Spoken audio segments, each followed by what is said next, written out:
A gente tenta oportunizar a situação para que ele seja visto, né? E tenha aquela chance de ser visto e desenvolva as qualidades para pelo menos ter uma chance. Essa é a proposta do chute inicial, é a proposta de colocar o garoto lá em evidência. Isso não só acontece no Corinthians.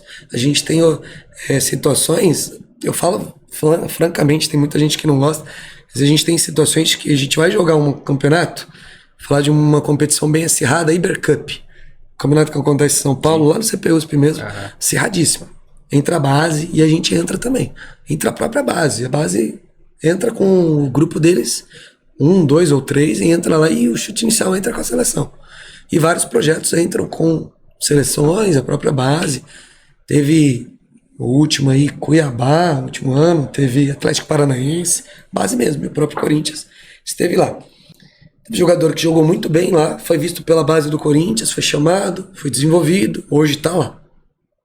Teve um garoto que foi muito bem e foi chamado pelo Atlético Paranaense, pelo Nacional, então ele vai para outros clubes, entendeu? E é uma segunda porta. Eu sempre digo isso para os atletas que eu estou à frente. Falo, olha, a gente tem a porta de Corinthians, mas a gente tem uma outra porta que é você ser visto.